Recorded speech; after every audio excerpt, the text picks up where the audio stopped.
কোরআনে বলছেন وَإِنْ عَاقَبْتُمْ فَعَاقِبُوا بِمِثْلِ مَا عُوقِبْتُمْ بِهِ وَلَئِنْ صَبَرْتُمْ لَهُوَ خَيْرٌ لِلصَّابِرِينَ।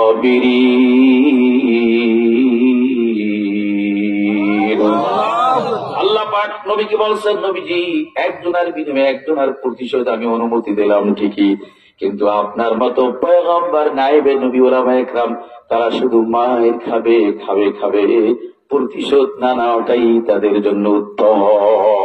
আল্লাহু আকবার। কি আখলাক! কোরআনে তাফসীর থেকে কি আখলাক শেখা যায়, কি সুন্দর ঘটনা, কি জীবন সাজানো। আল্লাহু আকবার। যাই হোক, সময় যেহেতু কম, সামনের দিকে যাচ্ছি। এরপর বলা হয়েছে যে إني أريد أن تبوء بإثمي وإثمك فتكون من أصحاب النار وذلك جزاء الظالمين। হাবিল বললেন, হে আমার ভাই কাবিল, তুমি অহংকারী হইলা, হিংসা করলা, আমাকে হত্যা করবে। আর আমার বক্তব্য, আমি হত্যা করবো না, এর বিনিময়ে কোনো প্রতিশোধ নেব না, তবে আমি চাই যে তুমি যদি আমাকে আমার উপর আক্রমণ করো তাহলে আমার গুনাহ, আমাকে মারবা এর গুনাহ, আর আমার জিন্দেগির যে গুনার বোঝা আছে, এই দুই গুনাহের বোঝা নিয়ে হাসরের ময়দানে উঠবে। তোমার কপাল হবে জাহান্নাম, এছাড়া তোমার কোনো রাস্তা নাই।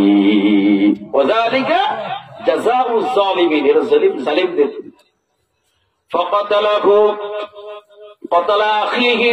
এবার যখন হযরত আদম আলাইহিস সালাম মক্কা মুকাররমা এসে কাবিলকে বললেন, কাবিল, হাবিল কই দেখি না, কয়েকদিন পর্যন্ত আমার বাবা কোথায় গেছে, একটু তালাশ করে নিয়ে আসো।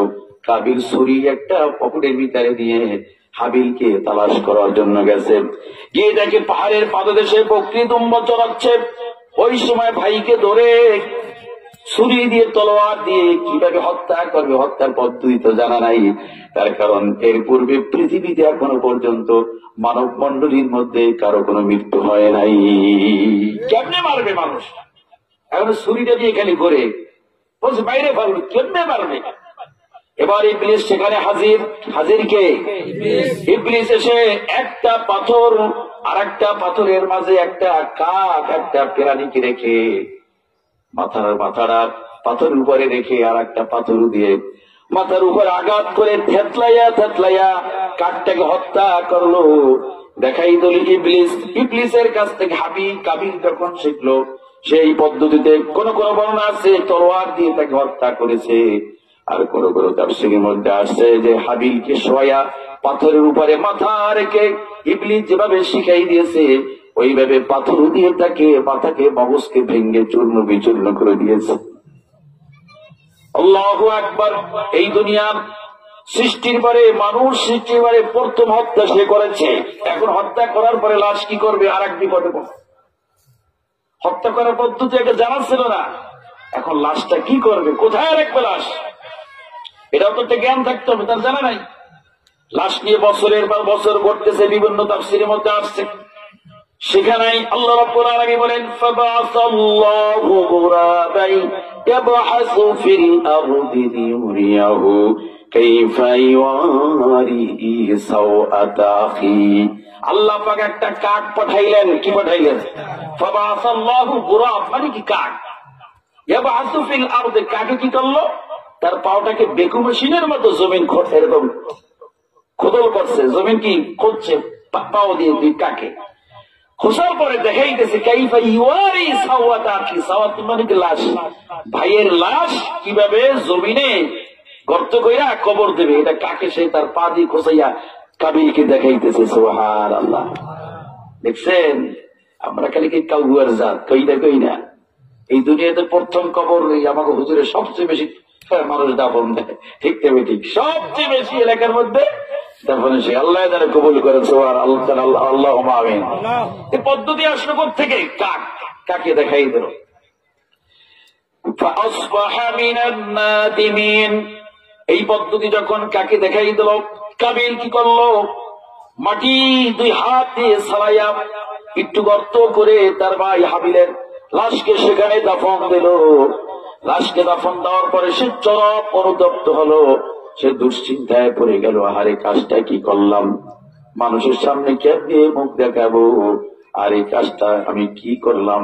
কিন্তু সে এই জন্য অনুতপ্ত হয় না যে আল্লাহ আমার বড় ভুল হয়ে গেছে, আমি তওবা করতেছি, তুমি আমাকে মাফ করে দাও।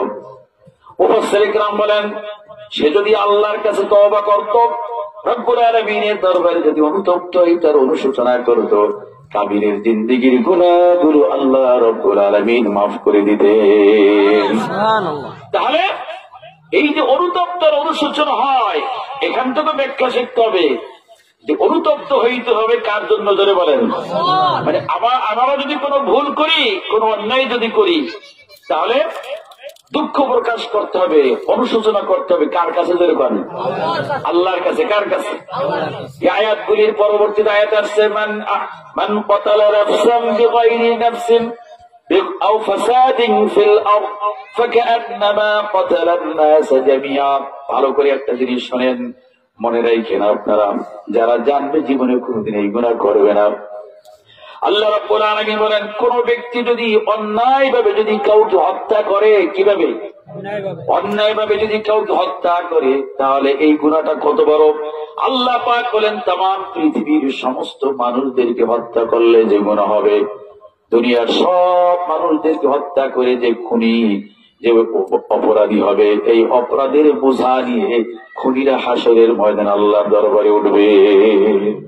এটা যদি স্বামীতে জানতো তাহলে বউরে মারতো, ভাই জানলে ভাইরে মারতো। কি পরিমাণ হত্যাকাণ্ড দুনিয়াতে হচ্ছে, কিন্তু মাদ্রাসায় নাই। সুবহানাল্লাহ খান। আলেমদের মধ্যে নেই। সুবহানাল্লাহ খান। আলেমরা জানে একজনকে মারলে সারা পৃথিবী সব মানুষকে মারলে যে গুনাহ হয়, এই গুনার বোঝা নিয়ে আল্লাহর কাছে উঠতে হবে। ومن أحياها فكأنما أحيا الناس جميعا। আর একটা মজার কথা আল্লাহ পাক বলেন, কেউ যদি কাউকে যদি জিন্দা করে, বিপদ থেকে জিন্দা করে, সন্ত্রাসীদের হাত থেকে রক্ষা করে, অসুস্থতায় পড়েছে, বিপদে পড়েছে, সেখান থেকে যদি কেউ কাউকে যদি উদ্ধার করে, ইকরাম করে, সহযোগিতা করে, সহানুভূতির মাধ্যমে লোকটা বেঁচে গেল। আল্লাহ রাব্বুল আলামিন বলেন, আমার বান্দা বান্দাকে বাঁচাই দিল, এজন্য আমি আমার বান্দার আমলনামায় গোটা পৃথিবীর সব মানুষগুলিকে জিন্দা করার সওয়াব আমি আমার বান্দাকে দিলাম। মানুষ মারবো আমরা? আল্লাহু আকবার। প্রিয় ভাইরা আমার, আলোচনা শেষ পর্যায়ে সারমর্ম এইটি দাঁড়াইলো, এই ঘটনার থেকে আমাদের শিক্ষা গ্রহণ করতে হবে যে কাবির যেভাবে হিংসা করে ধ্বংস হয়েছে, হিংসা করে ধ্বংস হয়েছে কিনা? আমাদের মধ্যে এই রোগ আছে না নাই? আমরা কি হিংসা করব? হিংসা করলে আমল শেষ হয়ে যাবে, ধ্বংস হয়ে যাবে। আর একটা হলো তওবা করতে হবে, অনুতপ্ত হতে হবে কার কাছে? যেরকম কার কাছে?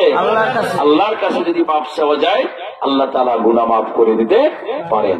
বাস এই পর্যন্তই। এই সংক্ষিপ্ত সময় একটা সুন্দর একটা আলোচনা আপনাদের সামনে পেশ করলাম। উদ্দেশ্য হলো এই ঘটনার থেকেও তো আমরা শিখতে পারবো। পারবো না? পারবো না? পারবো কিনা? আর একটা কথা মনে রাখবেন, প্রতিশোধ নেওয়া যাবে না।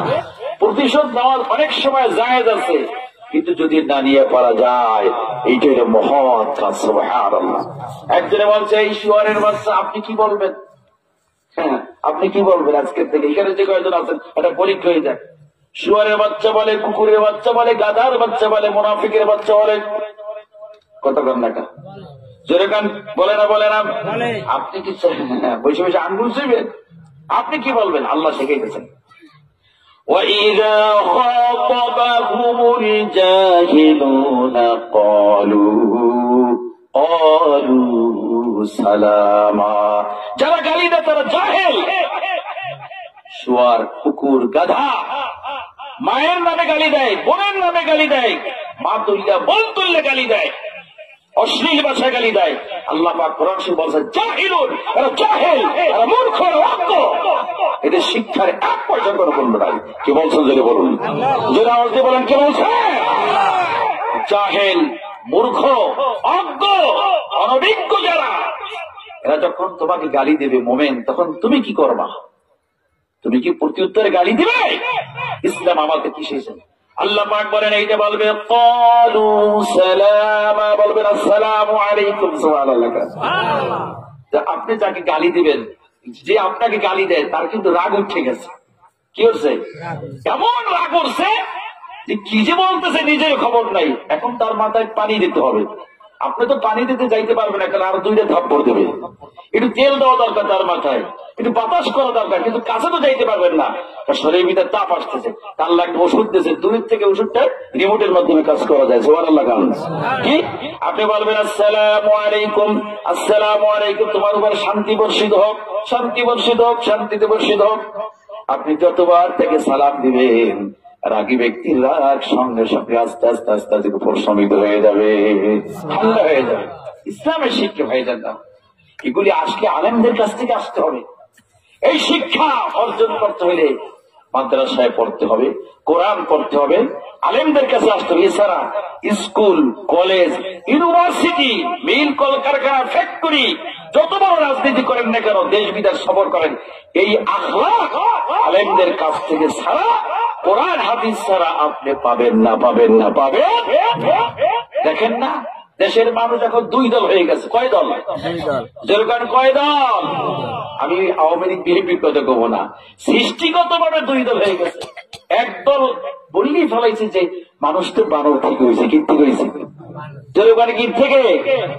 আর এক দল কয় না আদম আলাইহিস সালাম থেকে আসছে। এখন বানরের দল আছে একটা, আর আদমের দল আছে একটা। ঠিক না বেঠিক? জোরে বলে। আমি বলতে চাই, এই বানরের দল যদি মারা যায়, মারা যাবে না? যাবে না? এখন বানরের কি জানাজা আছে? কুকুরের জানাজা আছে? শুয়ারের জানাজা আছে? আপনাদের এলাকায় বিড়াল মারা গেলে মাওলানা সাহেব হিসেবে জানাজা দেয় নাকি? জানাজা হয় কার? মানুষের। কার? জোরে বলেন। সুতরাং যারা বানর থেকে মানুষ আসছে এই কথা যারা বলল, লিখলো, সমর্থন করলো, সহযোগিতা করলো, তাদের পক্ষপাতিত্ব করে, এরা সব বানরের মতো দল, সব বানরের দল। ঠিক না বেটি? এই লোকগুলো যদি মারা যায়, তার উচিত হবে ওই এলাকার ইমাম সাহেব এই বানরের জানাজা ছাড়াই যাতে কবর দিয়ে দেয়। ঠিক না বেঠিক? ধরে বলে। ঠিক না বেঠিক? সুতরাং শিক্ষা, ওই শিক্ষা গ্রহণ করলেই ভুলের মধ্যে থাকবে। এজন্য বাচ্চাদেরকে কোরআন পড়াবেন, হাদিস পড়াবেন, ইসলামী শিক্ষা দেবেন, আলেমদের সাথে রাখবেন। আল্লাহ সুবহানাহু ওয়া তাআলা আমাদেরকে মানুষের মতো মানুষ হইয়া এবং হযরত হাবিলের আদর্শ গ্রহণ করে দুনিয়াতে জীবন যাপন করার তৌফিক দান করেন। ওয়া আখির দাওয়ানা আলহামদুলিল্লাহি রাব্বিল আলামিন। আসসালামু আলাইকুম ওয়া রাহমাতুল্লাহি ওয়া বারাকাতুহু। আগামীকাল জীবনদুয়ারি একটা মহিলা মাদ্রাসা আছে।